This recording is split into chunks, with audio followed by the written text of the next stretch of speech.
From a shape-shifting mud monster to a calendar-loving lunatic, Batman's Rose Gallery is by far the best in the entire comic book industry. All his villains are extremely iconic and memorable, and some of them have been around for as long as Batman himself, changing and evolving through the ages. Since its Rose Gallery is by far the best in the entire comic book industry, it gives creative teams an opportunity to add their own creative spins to each of his classic villains, and every now and then, someone will come along and make a drastically different take on one of his rogues. For example, Mr. Freeze in his original comic appearance was just a gimmick character. There was really nothing special about him at all except for the fact that he had a freeze ray. Well, until Paul Dini retold his origin in the Batman the Animated Series episode, Heart of Ice. Mr. Freeze was no longer a generic villain with a freeze ray. No, he was now a tragic and sympathetic character, only trying to save his wife from an unknown illness. There's also Heath Ledger's Joker from The Dark Knight. His body language, his voice, and his appearance were unlike any version of the Joker at the time. Once again, another Batman villain is being reimagined for the big screen. This time, it's Batman's puzzle-loving narcissist, the Riddler. The Riddler in Matt Reeves' The Batman is being reimagined as a dark, Zodiac-type killer who kills the rich and powerful of Gotham in an attempt to fix the deep-rooted corruption. I don't know why, but I've just been obsessed with this new take on the Riddler since the trailer first dropped. So I decided that in this video, I want to take a look at the changes Matt Reeves is making to the Riddler by first taking a look at the influences he might be using to shape this version and comparing him to the previous iterations of the character. If you're new to the channel, be sure to subscribe. It's free, you help my channel get better, and you can unsubscribe anytime you want. Deal?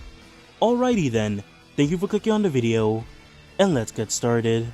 Before we start talking about the many iterations of the Riddler, we first have to take a look at his comic history. The Riddler was first created by writer Bill Finger and artist Dick Sprang, and first appeared in the pages of Detective Comics number 140 in October of 1948. In his first comic appearance, Riddler was portrayed as a sane but extremely egotistical man with a knack for incorporating riddles and traps into his various crimes. He mostly did these crimes because he found it more exciting than the life he was previously living, and he enjoyed having Batman chase him around. Over the years, Riddler has become a more complex character. No longer did he commit crimes because it brought excitement to his life, but because he had an obsessive and uncontrollable compulsion to tell riddles. You can play all you like. You and I both know that I'm going to put you away because you can't help yourself. You can't stop.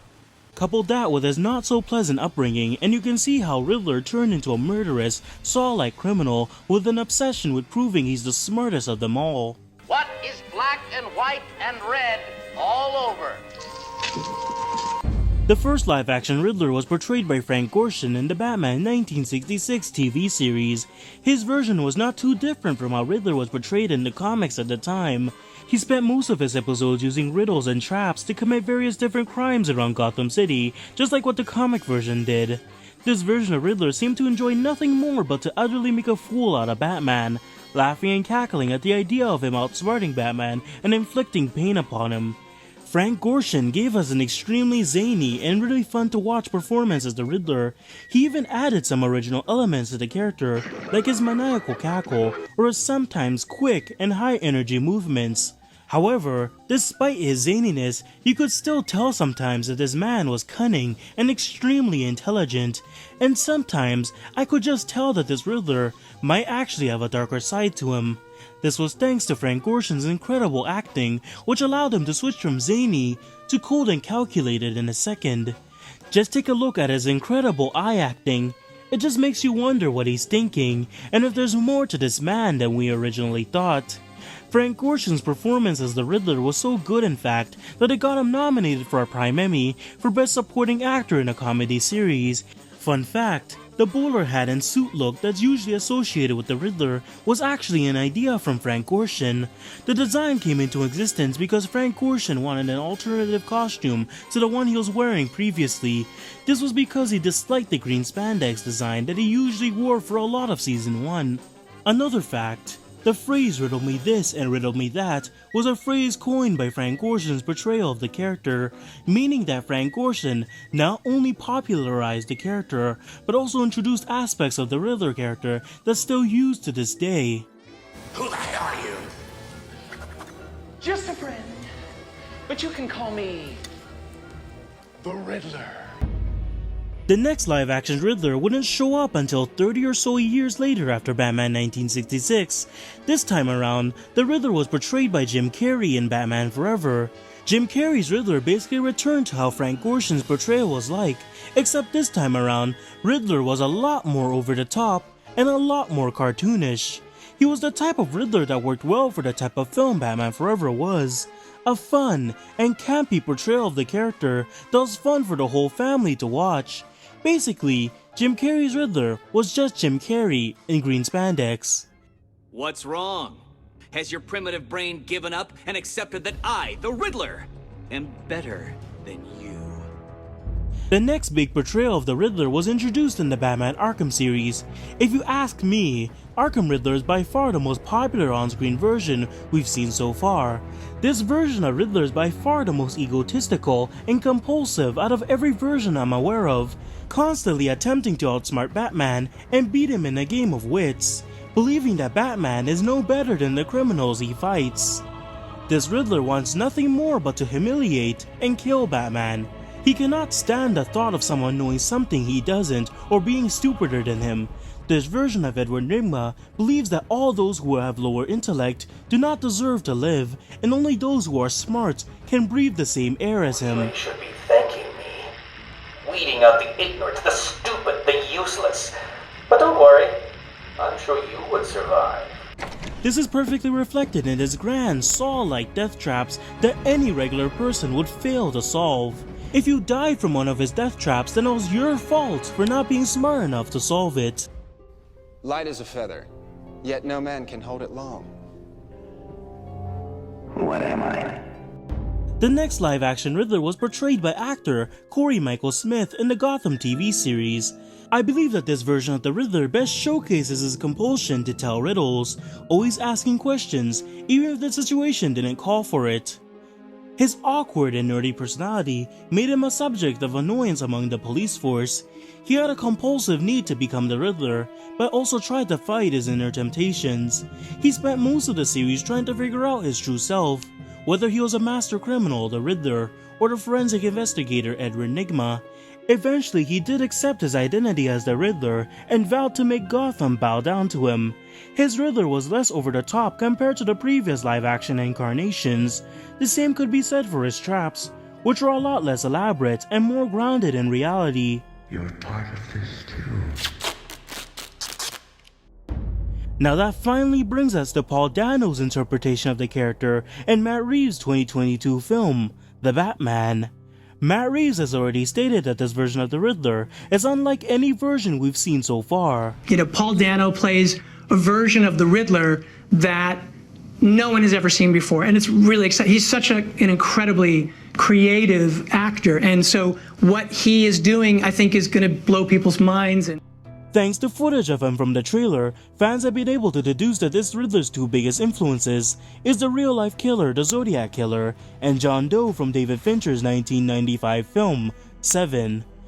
I'm sure you all know who the Zodiac Killer is, the infamous murderer who terrorized California in the late 1960s. He was responsible for killing at least 5 people, however, there could have been more that we're unaware of. Many fans have theorized that the Zodiac Killer is one of the biggest influences for Matt Reeves' Riddler. It's easy to see why. First off, the design. Both the Zodiac and Riddler share the same overall look, both choosing to wear large and baggy clothing, a black mask, and glasses on top. Not only does it conceal their identities, but also gives them a striking design that can be easily associated with them. Even their symbols are similar looking, with both sporting a crosshair-like design. Another example is the way they communicate. The Zodiac sent several letters to the press and police from 1969 to 1974. Each letter contained different puzzles, ciphers, and messages. The Zodiac reveled in feeling superior to others, like he was one step ahead of everybody, an enigma that would never get caught, constantly taunting the San Francisco police for not being able to solve his codes. He also craved attention, demanding that his letters were printed at the front page of newspapers. Riddler's very much the same thing, Just like the Zodiac, Riddler leaves a letter for the police containing a riddle and a cipher at the bottom. He also goes as far as to send a man strapped to the collar bomb to a funeral, showing that this Riddler also wants himself to be known and craves attention. If you want even more similarities, just look at the card Riddler addressed to Batman. It's eerily similar to a card the Zodiac sent reporter Paul Avery at the San Francisco Chronicle, down to the skeleton and the wording. Their voices are also eerily similar to each other, both choosing to use modulated voices when speaking to other people. You'll find kids in a brown car. They were shot with a 9mm Luger. What is the price for your blind eye? However, that's where the similarities end.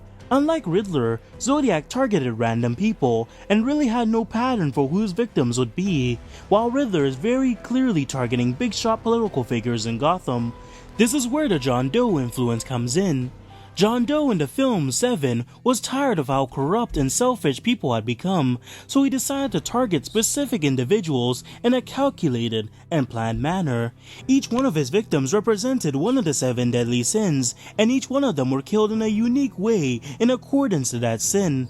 So basically, John Doe killed you based off your biggest flaw or problem. Now this is just speculation on my part, but I believe that Riddler does the same thing. For example, Riddler kills the mayor of Gotham City and then tapes up his face. Now based off the fact that Riddler wrote the words lies on a newspaper talking about Don Mitchell's successes, it makes me believe that Riddler taped up his face because he's the face of Gotham City, or he puts on a false face to the people of Gotham, and that's why the words "No More Lies" are written on it. Another example. We know that actor Peter Sarsgaard plays District Attorney Gil Colson in the film, and he's even gone on to say that his character has a hard time telling the truth. Gil Colson? Yeah. Okay. And I'm a district attorney, and I'm basically a politician that has trouble telling the truth. So most likely District Attorney Gil Colson turns a blind eye to corruption and does nothing about it. He most likely works for the Falcone crime family, which would explain how Falcone never stays in jail. This causes Riddler to target Gil Colson because of his constant lies and deception.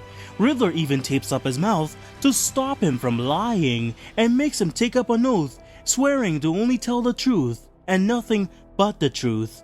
Now that I think about it, I think this riddle was referring to Gil Colson and not Batman or Pete Savage like I originally thought. If you are justice, please do not lie.